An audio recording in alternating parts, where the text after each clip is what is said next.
Ladies and gentlemen, welcome to the Ross Patterson Revolution!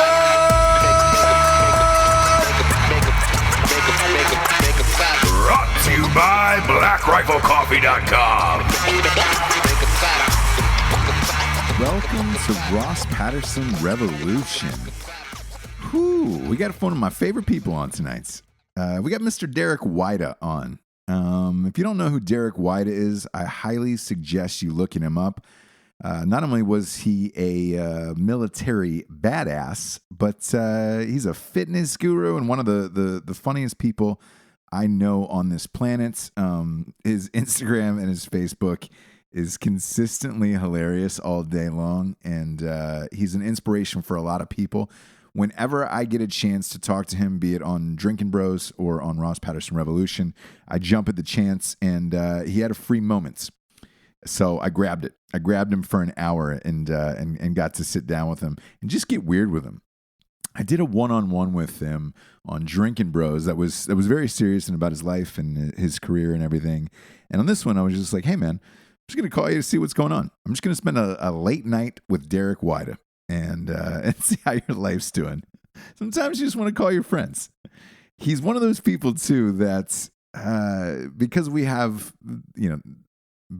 the same friends in common, if you will, that I feel like I've known him for 20 years, although I haven't. Truthfully, we've only hung out in person maybe a handful of times. And he's just one of those dudes where, when I instantly met him, it was just like, fuck, man, I've been best friends with you for a long goddamn time. He's just an awesome dude, and it's a really cool interview. And he's full of life and honesty, and he's raw and emotional, and he's just a great fucking person. So I love to have him whenever I can get him, and I was fortunate enough to get him over the weekend for about an hour. With that being said, we'll hop right into that interview right after we get to the sponsors. First and foremost, we got BlackRifleCoffee.com. Whoo, boss. They're my jam. Forget that my best friends own the goddamn company. I've been drinking their coffee of the month club, their subscription of the month club for probably about a year and a half now. And I got fortunate that they wanted to come on and sponsor the show, but I really do drink that shit. I drink 2 cups of it every morning. I love it. They're caffeinated as fuck, and they're just black are my jams. One of my other beef fries, Bert Koontz, he's got some smoke hammer there from Bison Union. Bison Union's got some coffee with them, and these guys are just always doing awesome shit, and I'm a big fan. I wear their apparel all the time, some of the best in the biz, and I cannot say enough nice things about BlackRifleCoffee.com. Use the promo code REVOLUTION for 20% off, and the shit just ships to your house. Same date every month. You don't have to do shit. The K-Cups are about $4 cheaper than they are at a Costco, and they got bags of coffee. Sam's Club is gone for a lot of people, so if Sam's Club is gone in your area, just get your coffee from BlackRifleCoffee.com. Use the one-time promo code of REVOLUTION for 20% off, and I would use it on the coffee club. That's my best advice to you. Next up, we've got StrikeForceEnergy.com. Strikeforce, that's my side chick. That's my afternoon drink. Right around the 1 or 2 area is when Daddy crashes, and I gotta raise my spirits back up with a little Strikeforce Energy. Strikeforce Energy comes in 4 delicious flavors: original, lemon, orange, and Make America Grape Again. The grape's my fave, by the way. I can pour that shit in everything. And it goes great with mixed drinks, by the way. They don't tell you that, but they should. It goes great with vodka. You can get rid of Red Bull, Kickstart, Monster, all that shit. Go to StrikeForceEnergy.com, type in the promo code REVOLUTION for 20% off. They also have a subscription of the month club, and I get it. I get their whole shit. I get the 750 milliliter bottles too, man. I got fucking 2 of those goddamn things at my house. That just rests on your bar top or countertop. And you can just boom, boom, pop a couple squirts in and motherfucking go. Go to StrikeForceEnergy.com. Type in the promo code REVOLUTION for 20% off. Next up, we've got straightrazors.com. Straightrazors.com has been my day one homie. Them in Strike Force, dude. Have been with me for the long haul since episode 1. We're deep in like the 180s right now, which is fucking insane. We've only been on for just over a year now. I think we just had like our year anniversary. And we're not slowing down anytime soon. Neither is straightrazors.com. They've got the finest shaving products in the biz. If you're looking for a nice gift to get to a bro or a dad or a fucking cousin or a brother, get him this. Get him a fucking Straight Razors kit. They've got the finest shaving products in the biz. They've also got the fucking the best aftershave in the world. I use their Smolder every day. Smolder's my jam. That's also my jam as far as cologne goes too, because they have Smolder cologne there, and I use their shit every day. Like all these products I actually use. So go to straightrazors.com, support the show. Just try a bottle of their aftershave. Let me know how you feel about it. Use the promo code REVOLUTION for 20% off at straightrazors.com. Last but not least, we've got the Caillou app. That's Kayu. Caillou app is out. You can just download that shit for free now.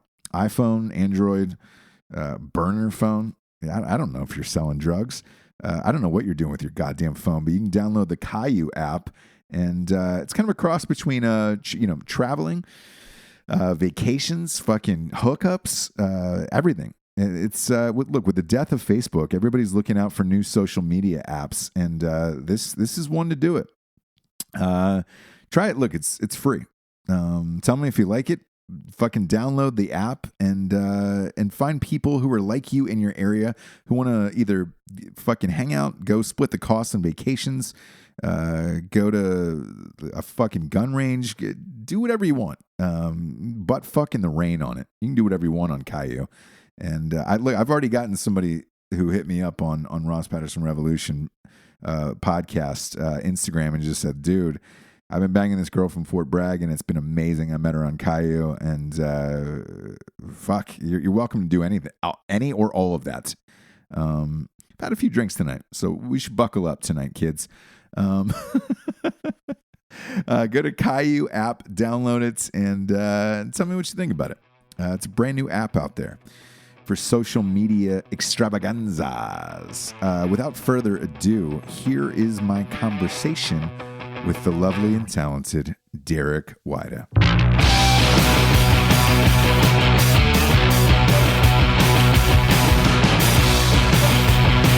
Yeah, there he is. Fair warning, I've been drinking since 3, so. Hey, fair warning, I'm right there with you.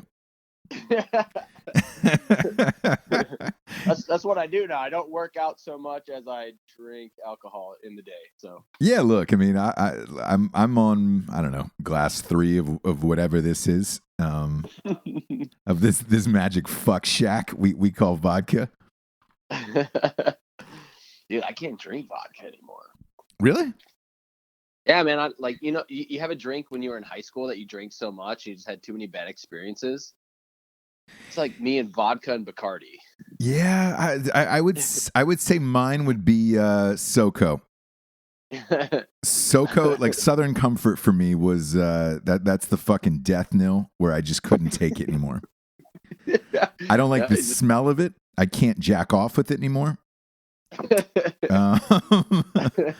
Because what I used to do was I used to have the dog just breathe on my balls, pour a little SoCo on my cock, and go to work. I mean, just absolutely. That's a good puppy.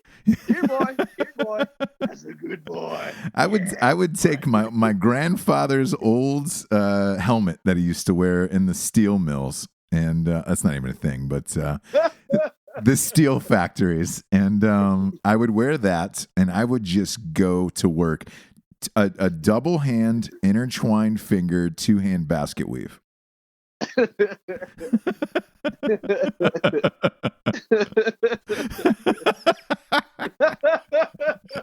Here's what I love, Derrick, is we did a show together that was super serious, and you were like, dude, I was not expecting that. If you're expecting that tonight, it's not going to happen because I've had some drinks. Not. Yeah. No. I've had some drinks. I want you to buckle up, or get rebuckled, and and we're just gonna do a weird one tonight. Like, we're just gonna do a weird one tonight. Before we came on, I was telling the audience, I was like, you know, the fucked up thing about Derrick is I've only met you, I think, once or twice in my life, but you're one of those people that, like, I've talked to a bunch on the phone and everything like that. I feel like I've known you for like 30 years for some reason. Yeah. Dude, I forget how much I share about me and how much people know about me, you know? Like, yeah, but you're also one of those people in real life that it's like, oh fuck, you are that dude. Like, the facade of like social media isn't that's not lost upon you. Like, you don't have that. Like, you're the same dude. I'm the same dude, I think. Yeah, and I'm one of those people too where it's like I don't have very many close friends, but the ones that I do have, like, if they murdered somebody, like flipping it, if they murdered somebody, I wouldn't say shit. I would just assume they had a good reason for it. Yeah. Like, I wouldn't ask unless it was something super fucked up, you know, where it's just like, oh, hey, they killed like a, you know. Or if they're your really good friends, you're just going to be like, oh, dude, you shouldn't have done that. But I'm going to do my part. Yeah. Where it's just like, hey, man, I'm going to lay low for a little bit. You probably should too. Probably get a new cell phone number, then hit me up then. You know, like, once you get rid of that other phone. Yeah. Me and Stacy at the house here, we watch a lot of like investigative discovery and forensic files and stuff. And one of these days I want to shoot a video of her and I'm going to be like, how would you kill me and get away with it? You know, it's funny, dude, it's hilarious you asked that. So I do this show with Jesse, Ross Patterson Revolution. And she watches all that shit too. So I asked her, I was like, hey, how would you kill me? How would you get away with it? And she laid out a very specific plan. She's already got her alibi for your death. Oh, dude. Like, so here's what she said, and you tell me if this matches up with your wife. Jesse says you need to start, if you know you want to kill somebody, in particular a significant other that you're married to, you need to start like 4 or 5 years in advance. Buy like tarp once in cash at Home Depot. Buy, you know, rope, hammer, shovel, all of that shit, gloves, all of it, but buy it separately over the years. You know, you can't make it a big bulk purchase all at once, because then everybody knows you're going to murder somebody. You know where this won't work? Women don't have that kind of patience. That's what I told her. Whereas I do. Like, I sit on things for a long time where I'm like, oh man, like I'm like there's a lawsuit I'm involved in now, and like these people have no idea they're getting sued, because I'm crafting the perfect lawsuit, and it takes like 4 months. You can't just go into these things like willy-nilly, you know, or else the case is going to get shut down. So I've been working on this for 4 months, and it gets filed like, I don't know, 2 or 3 weeks or whatever it is. And but I've just been waiting on this probably for like 5 months, and these fuckers don't even know. Like, they have no idea what's about to come. And they don't listen to the show, so I don't really give a shit. But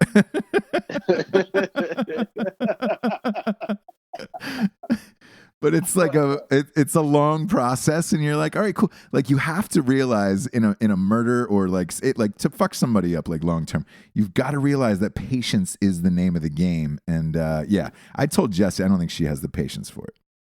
Yeah, no. Stacy wouldn't get away with my murder. Just calling it now. If I wind up dead, Stacy did it. Yeah. Yeah, I think women can't, whereas men I think can, because I think the other thing about men is you can trust your friends, where women will be on like a group thread text of like 8 other women, and somebody's gonna fucking buckle, and it's gonna be over something dumb where it's like, oh my god, you see that husband on Real Housewives of wherever the fuck it is? Like, I would have killed him just like you killed fucking Derrick. That's what it is.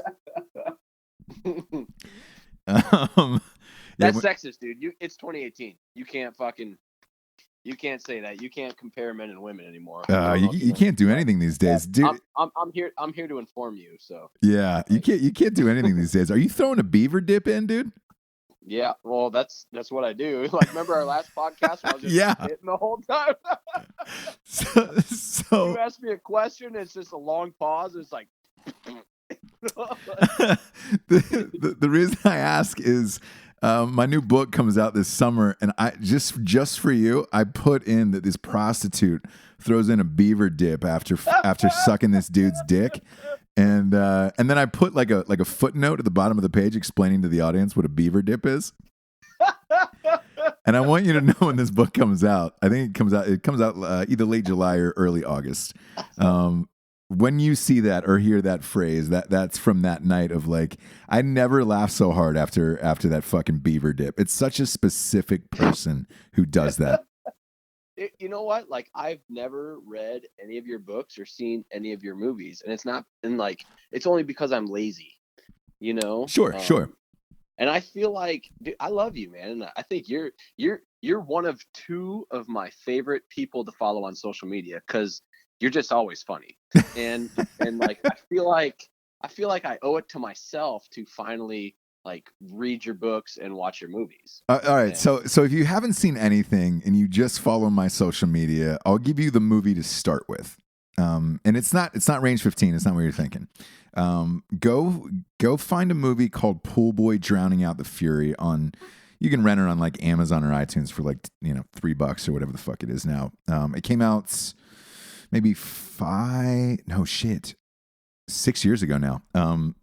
Came out 6 years ago, and it's the most politically incorrect, like racist against all races movie. I'm in blackface. Dude, of course you are. I'm in blackface at one point, but because this in the movie, this black actor dies, so like I have to play him. I mean, every stereotype you could imagine, where it's like Danny Trejo's in it. It's about. I'll give you the premise, and then you tell me if this is your type of movie. It's about a white guy who comes back from Vietnam and is fed up that all of the Mexicans have taken over the pool cleaning jobs in Los Angeles. So he goes on a killing spree to kill all the Mexicans to bring back the pool cleaning jobs to white people. Dude, it's perfect. I'm dead serious. You know what my struggle has been lately? You have to find a good medium to express your hatred. Like that's like doing a movie like what you just explained is a great way to just get it out, to like make fun of people. Like you can't the common person will take to Facebook or Twitter to make fun of people, but it's annoying. And so you have to find the right medium. And so that's why I think I'm going to get into stand-up comedy, so I can finally say the things I want to say, but not in an annoying way. You should, man. Yeah.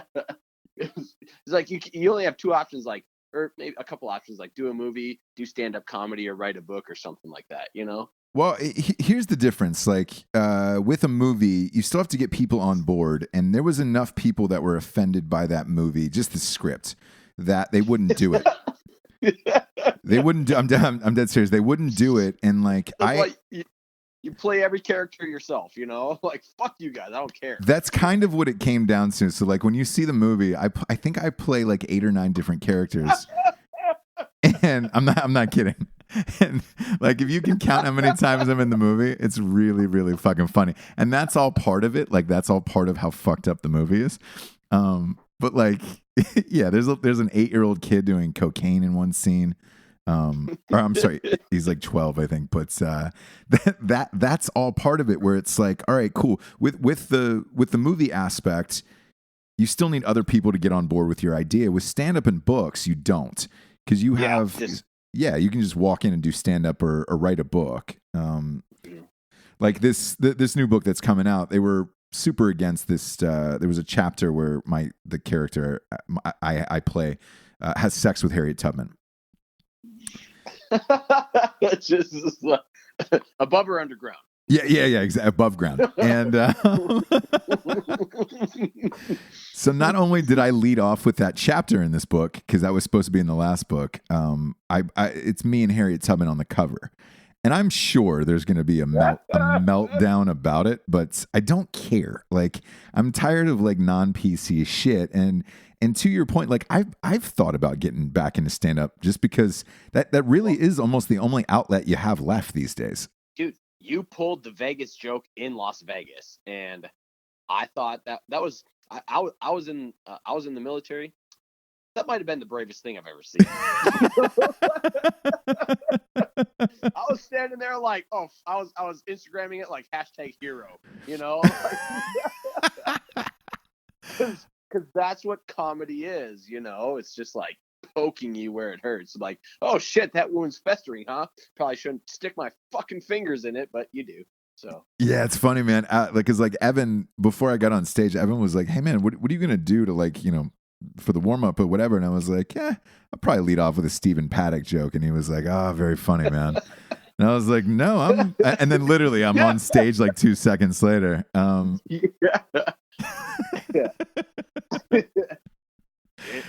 They finally, by the way, they finally dropped that footage today of that motherfucker loading his guns into the room. Oh, really? I thought it was, me personally, like I thought it was a setup or something fucked up was going on. I don't know why they waited this long to release that footage, but I finally saw it and I was like, all right, cool. He had like 26 bags. Like, I get it.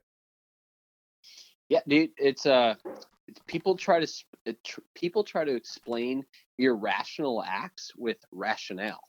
You know, like we don't understand what makes a person want to do that, and so we fucking like, oh, there's got to be more involved or something like that. But you know, I was living here, and I remember I woke up, me and Stacy and I were driving around that night because we had to she had to get 100% accountability because she's still in the Air Force and some people weren't answering their phones, so we had to go make sure they're okay and stuff like that. And honestly, like, I wasn't shocked or anything like that. I was cool, calm, and collected, and I was like, you know what? Honestly, I'm surprised this doesn't happen more often because it's so fucking easy. But people don't understand it, you know. It's like, yeah. There was one like at sporting events. Like, I'm surprised it doesn't happen more at sporting events as well. I mean, look, just simply for the fact of like the security isn't that great. Where, you know, like you look at a golf tournament on TV. There's and I've been to them in person. There's just a rope that separates the crowd and the players, and there's nothing to stop you from running out. There was a guy at the Phoenix golf tournament, that waste management thing. He was buck naked and he was breakdancing for 8 minutes straight. No one stopped him. He was on the green, like, I mean, really going for it. And there's video of it on YouTube if you want to pull it, but no one stopped him. And I was just like, man, if that guy had a gun on him, like he could have just iced like 30 people. Not that I'm encouraging that, obviously, but and that's a funny thing, you know, because like it is so easy to accomplish a mass shooting or fucking kill someone or do like these horrible things. But there's 320 million people in America, and you know, 319, 900 and whatever the fuck, like we don't do it, you know? And so, but like on social media, when bad things happen, everybody's like, the world is going to shit. It's like, well, actually it's like 1 out of 320 million. So we're all right. You know? Yeah. But people like, but we think the world is going to shit and stuff when, you know, if you, I don't know. I have a weird understanding of things. You know? No, I get it, because if you look at it just purely as a numbers game, you're right. There's 320 million people, and you know, everybody freaks out of like mental health, or we should pay more attention to it. How do you watch 320 million people? Like, other people have to be accountable for their friends and family, or you're fucked. Like, more shit like this is going to happen. Because if not, there's no way to police that many fucking people, man. Yeah. And dude, like, so I actually, like, recently I deleted Facebook for like almost 2 weeks, and I came back on and it was right back to school shootings. I was like, fuck, what is this? Like 2015, you know? But personal, let me ask you this, personal or fan page? Both. Really? So actually, a couple weeks ago, Stacy, my wife, she went to St. Louis without me for 5 days. And that was a gutsy call, because like leaving me home alone for 5 days, just me being who I am. And I've been in a kind of a weird place for the last 3 months. So for those 5 days, I was here home alone with no social media. I deleted everything, and I shut all the shades, and I just stayed here in a dark house for 5 days, and I came out alive. So Wow. that's pretty good for me. And then I wrote music, I wrote songs, I did some paintings and stuff like that. But I came back onto Facebook, and I was like, fuck, this is a miserable place. You know, like, because sorry, I just threw a hammer in. Yeah, you did. You just threw a fucking beaver dip in, dude. I was waiting for that fucking beaver dip. No, but she's there now. Yeah, I'll talk you through that dip.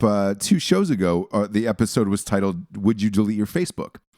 And we had a big debate about it. And it's funny, like I don't see you on Facebook very often, or most of my friends. And I think it's because of the algorithm, whatever the fuck. Horrible, dude. It's terrible. I don't see my real friends on there. I see, and not that everybody that I'm friends with isn't my real friend, because I don't want to say that. But I'm saying, like, I'll see, like, you know, news articles or postings that friends of friends have shared, and I'm like, why the fuck am I seeing that? Like, I'm not friends with that person.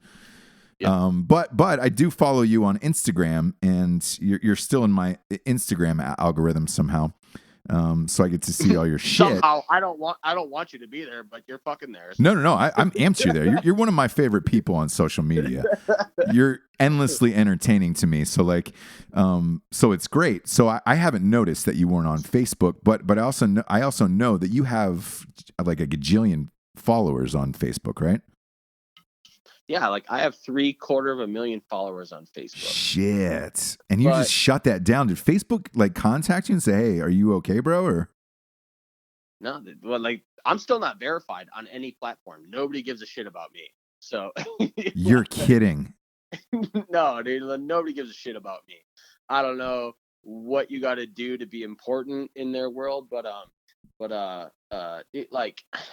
No, and I'm not on I'm active on Instagram, and I think it's because like the Facebook is just a fucking sad, sorry place nowadays. You know, it's and people like and share things that make them mad, and I was just thinking about this earlier today or the other day or something, and you know, when it comes to so here's Facebook. When it comes to politics, we always blame the politicians that there's Republicans and Democrats and they're polarized. You know, we blame them for being polarized. Well, they're not. We're the problem. We're polarized. And that's what Facebook is. It's just this machine that continues to separate people into little fucking groups, you know, like, yeah. And that's the algorithm. The algorithm now is like, let me, you know, like the things that I like and like the things that I hate. And so that's the only 2 things you ever fucking see.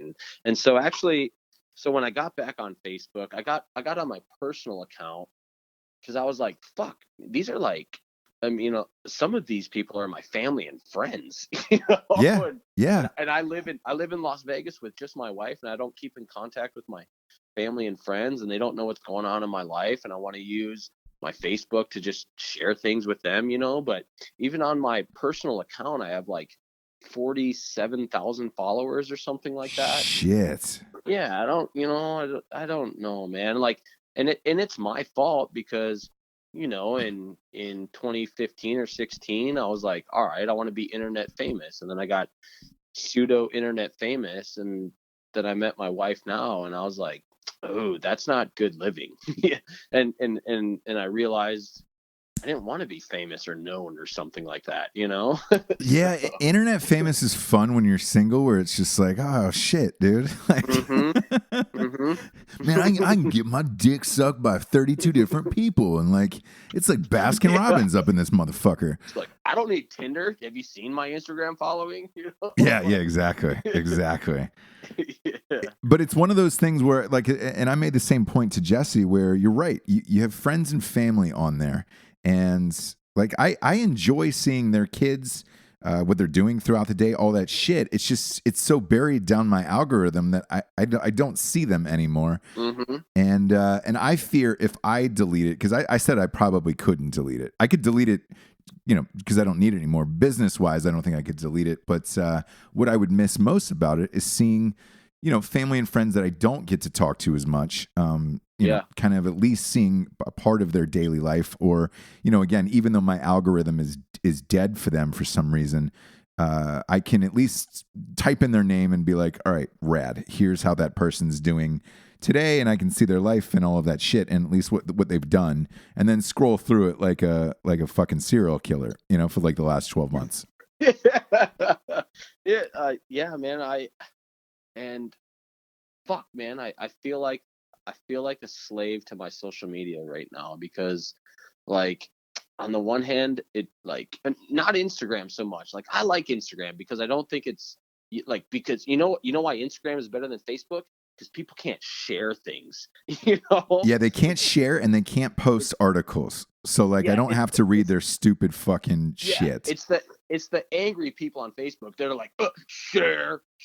Everybody needs to know my fucking point of view, even though we're living in 1 year in 4.8 billion years of this earth, like, right. We got it all figured out, blah, blah, blah. Okay. In 100 years, people are going to look back at us and be like, those guys were fucking idiots. But yet we still got, too many people walking around like they think they know things, but what I was saying is, like, I feel like that's where I make my money. That's where I set up my businesses, on social media. Yeah, same. So it's like, so how the fuck do you throw away? So I'm constantly at a war with myself between my integrity and paying my rent, like, yeah. Because for me, it's the same way, where it's like, dude, the podcasts go up there, the fucking the books, the movies, all of that shit, and you want to get people to go out and either listen to you or watch you or buy your stuff, and without that platform, you're kind of fucked, where it's like, shit. Yeah.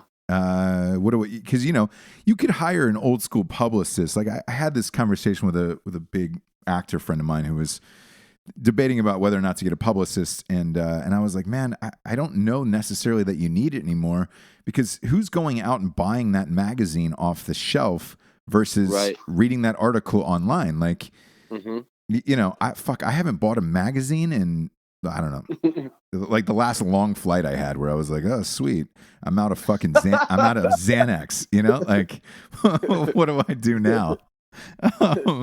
Holy shit, they sell curves in the airport, softcore porn. Oh boy, do you ever see somebody like, I've never seen somebody grab a fucking porn at the airport. They still sell them, by the way. Do they? Oh yeah. Jesus. Yeah, and they're still in like the shrink wrap, like the they're all wrapped up, where you're like, oh man, dude, for the life of me, I just want to see one person in my lifetime, and I fly a lot. Like, I am always fucking traveling. I just want to see one person just sit down comfortably in a middle seat in coach and just fucking bust out, a recently purchased porn, rip the plastic off of it in front of all the other passengers, and just really dive into some beaver. Like, not a fucking Playboy, but like, what's the hardcore one where they show like penetration? Is it Penthouse or Hustler? You gotta sit next to somebody in a cowboy hat. Yeah. Like, that's your only hope now. Have you seen somebody bust that out? No. But the way you were going with it, I was like, for sure he's seen somebody do this. No. Like, oh, you're gonna find somebody with a cowboy hat. I was like, oh, that's happened to him. All right, cool. No, I was just thinking, I was like, the only way this is going down, an old man in a cowboy hat, because like a dude with nothing to lose, he doesn't care about anything, So that's how that played out in my head. Sorry. There was by the way, dude, to fucking go back to the opening. A buddy of mine almost got thrown off a flight. He was watching Pool Boy on his laptop and fell asleep. And there's like a 5-minute scene of like super gratuitous nudity in a row. And the flight attendants woke him up, and they were like, "Sir, you've got to shut your laptop, or we're going to have to get you out of here." Dead serious. Oh, Christians. Yeah. So he was watching that movie, and because there's a full on scene where like I interrupted and was like, "Well, sorry, the studio said they would only release this movie if I showed more gratuitous nudity." And so there's 5 minutes of tits, and I hired like a fake porn star, the whole fucking thing. And he almost got chucked off that flight. I wonder if you could open up a Hustler and see what's going on there. What's been on my brain for the last month, and so every like that story you tell me. So Stacy and I have been doing IVF and trying to have a kid, and a lot of things I think about these days are like, how am I going to raise a kid in this world, And so what you were just saying, the story, I was like, at what age, if I have a son, at what age can I show him porn? And be like, this is okay. Yeah, sex is okay. Holy shit! Like, the way I was raised, and me, I'm kind of a weird dude, but I was raised to be a fucking proper boy. Like something went wrong. I don't know where. Maybe it was in my brain, but like I was raised to be a proper kid. Like I grew up in the church. I grew up with like high demands of school and stuff like that. And I turned out the way I was. And I didn't learn the truth about the way the world spins until I was like 22. After I got shot, I spent like the next 2 years just reading books, and I learned the truth about the world, and I was like, what the fuck? And so this is like the story you're telling, and like people's adversity to nudity and sex and swearing and all this shit is like, fuck. What am I going to do as a dad? I actually have that answer for you. I have a son, and I was the same way. Like you and I have the same thought process where you're like, oh, dude, I bet you like at 10, I bet you at 10, I could show him like a standing up reverse, 69.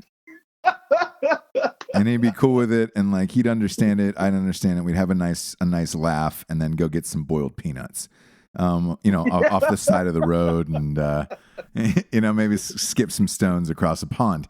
What happens is this, and like I was excited when I saw that you and your wife were trying to have a baby, because it for me at least, it totally changes your life. In a great positive way. But all the things that you thought you would have done or known beforehand end up not being true, because you see how like innocent and amazing these children are, that you're like, oh fuck, man, I can't be the one to corrupt him. Like I can't have that on my shoulders. But if his friends or somebody else does it, fine. I just can't do it because he's like the nicest, sweetest child in the world. And I think the same thing will happen with you. And I had this conversation with Evan Hafer as well, where he this is no lie. He said, I didn't know if I could truly love humans anymore. And then I had children, and I realized that I could. And I think you'll be the same way, because I was the same way too, where I was just like, all right, great. I love this person more than anything. And it's I think you'll be a great dad, man. I really do. We'll see. Like dude, it's like consuming everything right now. Just even the thought of it. So yeah. Yeah. Crazy. When do you guys find out if you because I don't know that process very well. Hold on. Have you ever had somebody pee on your podcast? Yeah, absolutely. Okay, good. Okay. Yeah, you can. Yeah, I mean, look, Derrick, you got a beaver dip in. You're pissing live on air. You're hopping around on like it's Easter Sunday. We're good to go. But when do you find out, by the way? So actually, we've been doing the IVF thing, and so for like 8 days, I had to give Stacy these shots of hormones, and then last Saturday we did the egg retrieval, and then we found out Sunday that 7 eggs fertilized, and then they grow them to day 5. So today, actually, right now, is day 5. So tomorrow morning we find out how many grew to day 5, and I guess that's like the next big milestone for us. And then in 2 weeks or so, we find out like the results of the genetic testing to see if any any of the eggs have a genetic abnormality. Right. And then it's a weird process, man. So wow. so here's the thing. So like Saturday we did the egg retrieval, and up through the process, my Stacy, she's kind of the worrier of us two, and I'm just kind of, like I've been shot in the leg and cut my leg off, and I'm like, whatever, Right. But pretty nonchalant and positive. And then this past Sunday, it hit me that like, fuck, man, this might not be successful, And we're just like doing this IVF thing, or like, hell yeah, like I want to be a parent, I want to be a dad, I want to like have a kid. And then, but it sort of hit me on Sunday that it might, and it was just like a crushing thing. It sucked, because we just sit here and wait with no updates while the eggs grow, and I just feel helpless. So it's so tomorrow you'll find out. Did they give you like a timetable of hey, yeah, we can do this, and you guys will have a baby? Well, so tomorrow we find out how many eggs grew to day 5, and then in 2 weeks we find out how many are good to go genetics wise, and then we implant the eggs, and then it has to stick to her uterus wall. So there's like a lot of maybes and what ifs and shit involved in this process, Yeah, I only know what I've seen from the movies, and you see it in the movies, and everybody's going through it and either happy or disappointed. And following you on Instagram and you guys' process, I didn't know. Fuck, man. I mean, it is not fun at all, right? So here's what I've learned. It's a funny thing. So, and we're guilty of it, because last year we were trying all year to have kids and we were unsuccessful, And so,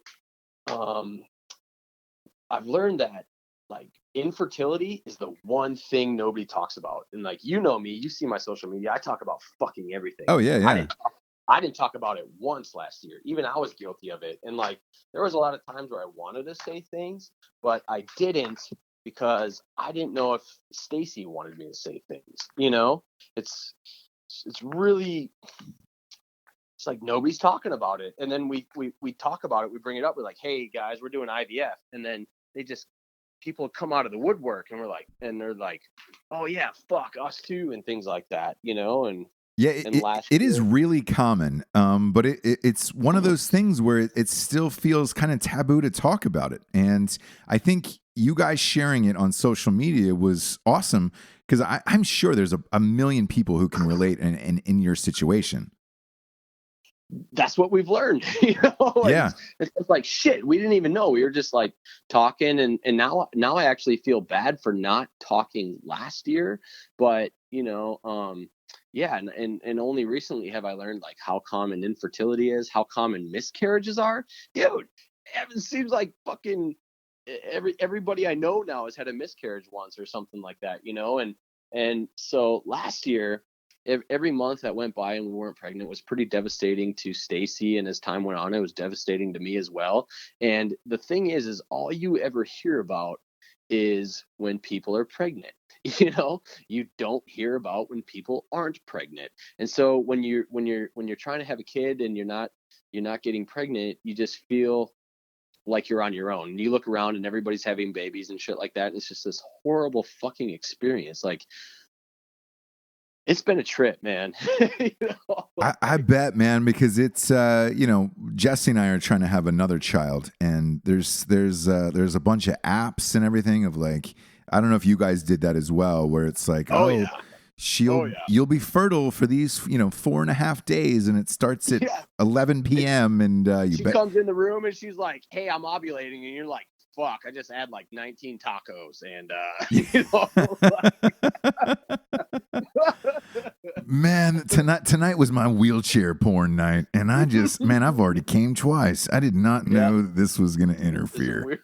Yeah, so you're tracking her app to know when you can and cannot watch porn. So yeah.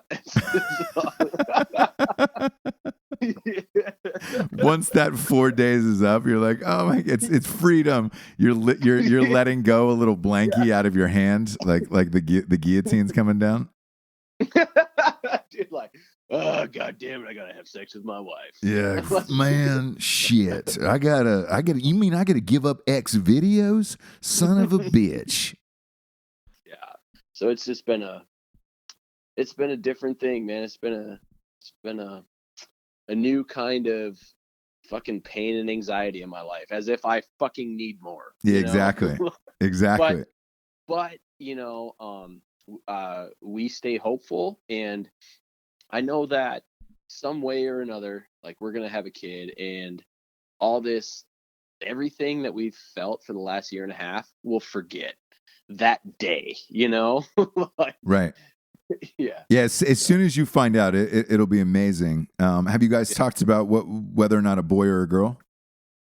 Well, so that's another thing. Like with these eggs, like when they come back, the genetic testing, they also test the gender.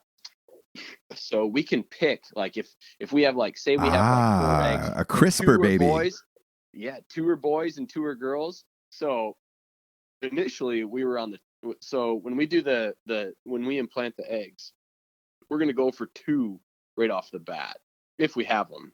Twins? Well, there's no guarantee. Like, putting 2 eggs in just increases your chances of one catching, but that's why there's like a 30% higher chance of you having twins. And so initially we were on the 2 boy train, but now Stacy's on the boy girl train. So there might be a scenario where we put a boy and a girl egg in, and the boy doesn't catch and the girl does, and then I'm the fucking father of a 15-year-old sexually active daughter. Oh boy, I won't know what to do. Yeah. Man, I had a conversation I was at a barbecue for the NCAA tournament last weekend, and a friend of mine, his daughter is she is that age now. She's 14 turning 15. Attractive, all that shit, and his wife leaned over to me and she goes, "Yeah, can't wait for her to start boffing dudes in about an hour." And I was just like, "Oh no, that's right." Yeah, dude, it's man, it's a weird thing because it's and people tell me, like, "Oh no, like, girls are fine, blah blah blah." But here's how it plays out in my head. If you have a 15-year-old boy and he bangs his 24-year-old female teacher, under the table, you're going to be like, fuck yeah, dude. Like, nice job. Like, I'm not really mad at you. You're grounded, but I'm not mad at you. Yeah. But if you have a 15-year-old girl that bangs her 24-year-old male teacher, that's when we go back to our first conversation about getting away with murder,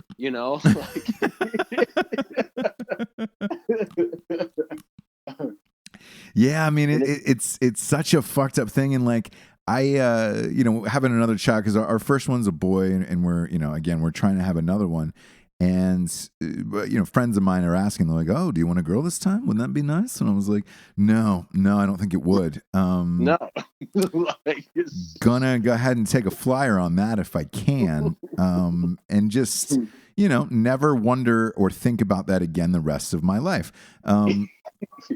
It's not that girls aren't amazing, because they are, and like, obviously my wife's an amazing person and all that shit, but like, I think the karma of somebody like you or I, like, coming back, if we had a girl, would just be so severe, where it's just like, oh man, there they are on Pornhub, And then we, like, because we know how marketing and branding works, we're like, all right, I guess I'll help you build your fucking Pornhub. Oh my God. I'll help you monetize your porn on Pornhub. Yeah. It's like, well, if you're going to get stuffed with dicks, here's how to make a buck. Oh God. And it's just, and it's something horrific too, where it's just, like, oh, hey, like, helping migrant workers cross the border, and it's like 15 on 1. Because your mind will go to the worst places, where it's just like, oh my gosh, she's got strawberries all over her, it's just.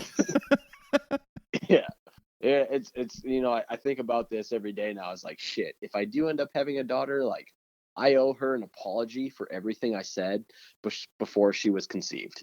Yeah. Yeah. Like, how crazy would that be? Oh man, I can't. There's no controlling it on my end, but on yours, I would have a second thought about that. What is Stacy? What does your wife want? What does she want to do? Like we're going boy girl. Oh, you guys are doing it, so that's what the final verdict is. Well, you know how it goes. Like, yeah, her verdict is the final verdict. Yeah, it's true. It's true. But I'm a good husband. I shut the fuck up. Yeah.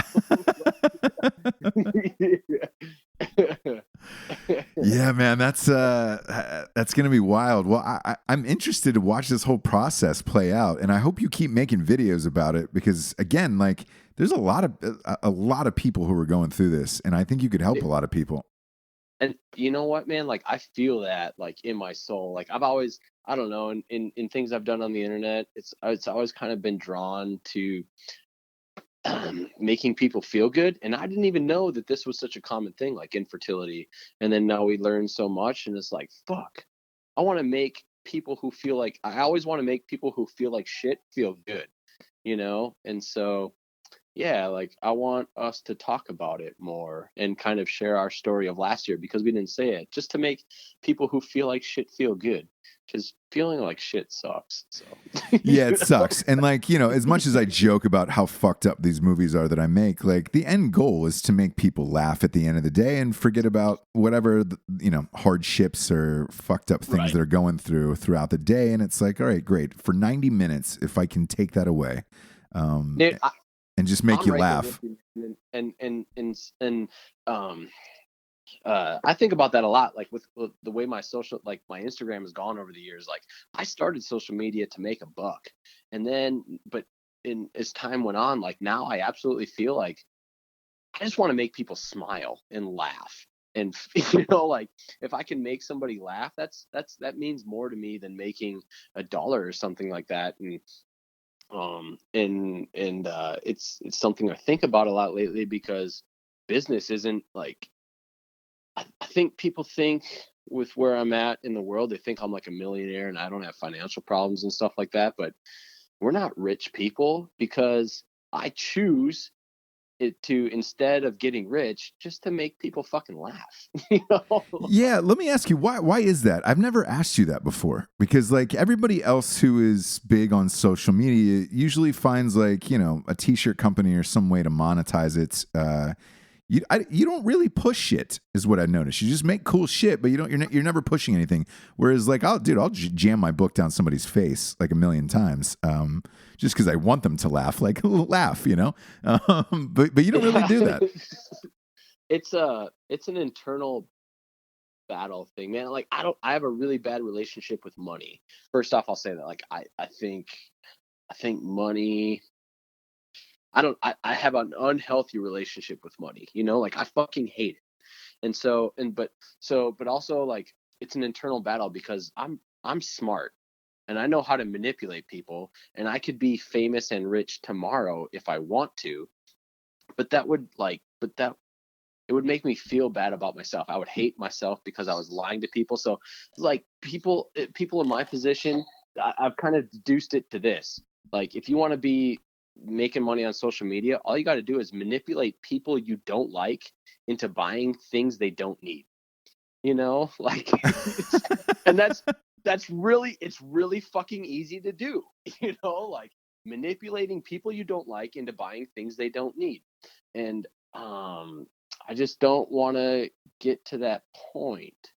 No, I hear you. Like at least my friends' companies, like my close friends who sell shit, like Black Rifle. I fucking drink. Yeah. I drink that shit every goddamn day, and that's real. Like I was like, and this is no lie. Before they were a sponsor of my show, I was already a member of their coffee club, and like I paid for it, even though they're my best friends. Like yeah. So actually, I need to get on the coffee club because we buy it.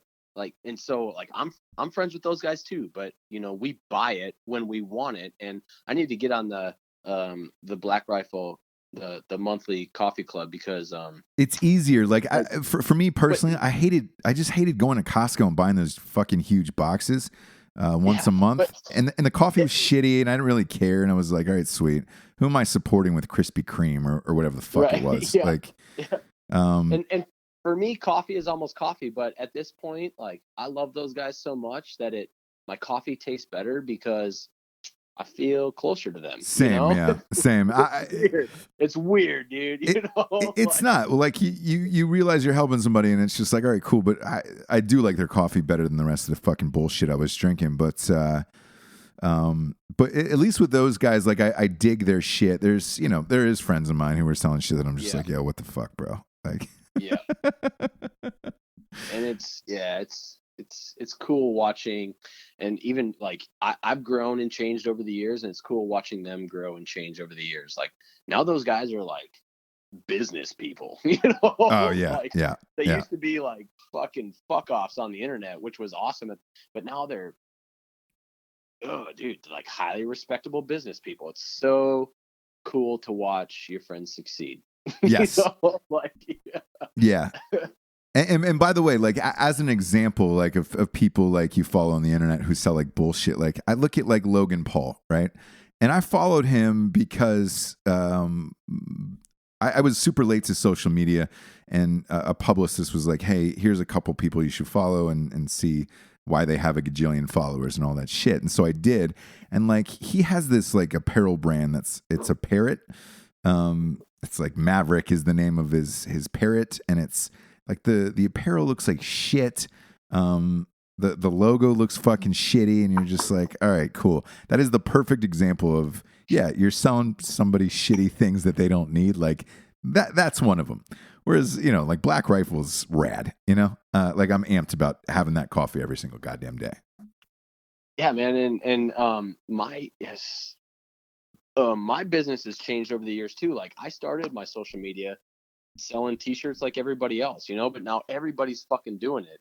And I don't want to be associated with people just selling shirts all the fucking time, like it's too easy to sell apparel on the internet. Well, actually it's not easy, but yeah, it is a harder gig than people realize. Like, and I hear it all the time. It just, I guess the better way to say is like, it feels empty because I feel like I'm just one of many, and so I've paid my rent the last couple months selling paintings, and that's been fucking fulfilling, man. Yeah, man. We talked about this on the last show. I fucking loved your paintings, but they were sold out on your website like within like 2 or 3 days. I feel like the first batch sold out in an hour, but I think that was kind of like could be because the first time I did it in La Di Da, and then just recently I did another print, but this time we printed more. And I printed 100, and we sold like 80 in a day. No way. And so, dude, it was like, but it's crazy. I don't think highly of myself, like. Yeah, but your paintings are dope, dude. Like I tried to buy one, it was fucking sold out, and I signed up, and because you can sign up and get an email when the new batch comes out. Well, so like the way I do, well, like first off, thank you, man. Like I appreciate that you like my painting. That makes me feel really good about myself. Yeah. Like, I hate me and everything I do, but like I only do just limited like one-time runs of everything, And so actually, just the other day, I went and I have 3 paintings that are going to go up, and 2 of them I'm only doing 25 of, but one of them I'm just leaving open forever because I think it's really good or relatable. It's called Eternal Dibs. It's like a couple dancing in the background of a universe. It's like you're just together forever. It's like a love fucking thing. I don't know, but the point is, like, I really like painting, and I don't know. It's just a different way to make a buck, but in not a shitty way. I don't know. Yeah, let me ask you: do you follow other artists or other painters and see what they're doing? Well, I've started following, like, lately. I've started following a couple artists, but like, biggest thing I've started following is like other musicians. Like because I've been doing the music thing now for the last 3 months. I've been writing my own music, and you started playing piano, right?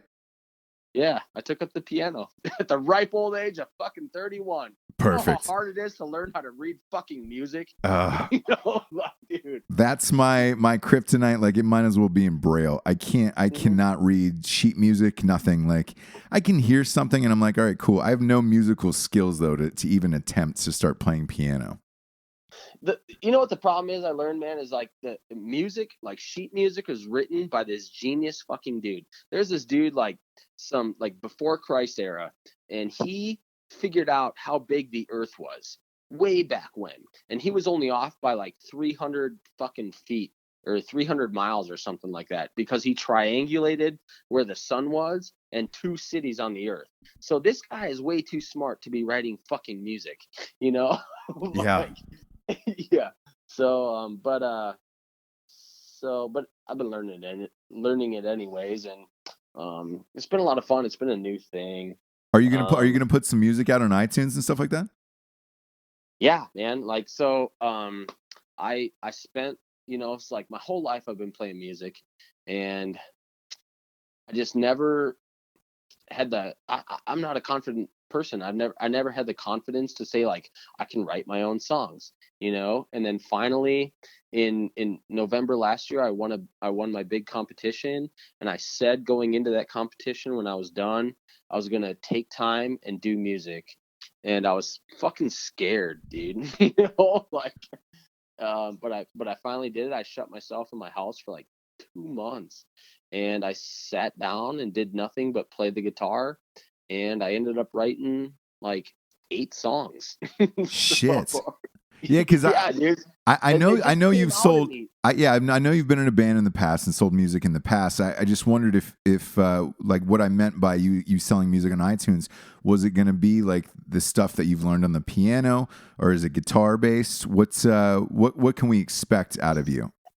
No, it's just so it's just guitar. It's just acoustic guitar. But then it's gonna be so. I think with this album, I think nobody really expects much of me on the music side, and then when they hear it, I think a lot of people are gonna be like, "Wait, what the fuck? This is actually kind of good," Yeah.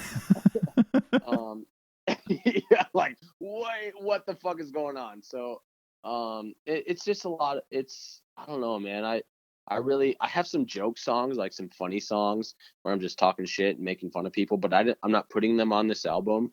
Like, this album is strictly like, it's gonna be a heavy emotional hitter, honestly.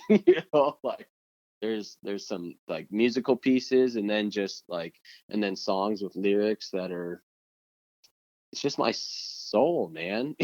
Like, dude, I'm amped. I can tell you this: if you end up having kids, and I hope you do, nothing will make you more emotional than that, too. Dude, there's a song I wrote about becoming like my fears of becoming a father, and it's my favorite song on the album, but it's also like the most difficult song to fucking play. But it's my favorite song. Yeah. It's what's funny, like, I've done a lot of like admirable things and stuff like that. What's fucking hard? Writing lyrics, dude. Like meaningful ones, because joke ones are pretty easy, where it's yeah, that's all day, but like real meaningful lyrics where you like really fucking go deep inside yourself. And I kind of hit a roadblock, and I was feeling bad about myself and stuff like that, and then I was like, got lucky, and because of Jared and Caitlin, I got to hang out with Danny from Asking Alexandria. And like, as the night went on and we were drinking, I was like, dude, like, you're a great lyricist. Like, how do you write lyrics? And he told me, he says, writing lyrics is like open heart surgery. Just fucking, like, just go for it. And I came home and I fucking wrote for like 2 or 3 days or something like that. And I don't know, man. Yeah, it's one of those things where when you're writing meaningful, emotional stuff, and look, I've done this very rarely. I wrote a movie about dying of cancer once, and that was probably, you're right. Like, that's when you're doing emotional shit, it's like one of the most difficult things there is to do.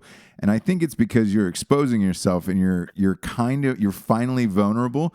Whereas you and I joke around about shit like all the time, and then it's like, oh man, now we're kind of vulnerable. What's people gonna think of this? And you open yourself up to the world, and like I was just talking to a friend the other day, and it's like, people can, like, I have this reputation for like, Derrick doesn't care what anybody thinks and blah blah blah. Well, like, that's not true. Like, in fitness, I don't care what people tell me to do or things like that. But when you put something out there like that kind of art, and you like expose your soul, it's a big world. Somebody's gonna shit on it, and when they do, it fucking hurts. You're like, shit. Like, they're just like attacking the fucking depth of you. It's really weird. I don't know. Yeah, and again, it's something that people can relate to. So, like, I think you'll be pleasantly surprised with when you put out this album of how many people hit you up and say, "Hey, man, I fucking related to what you were saying."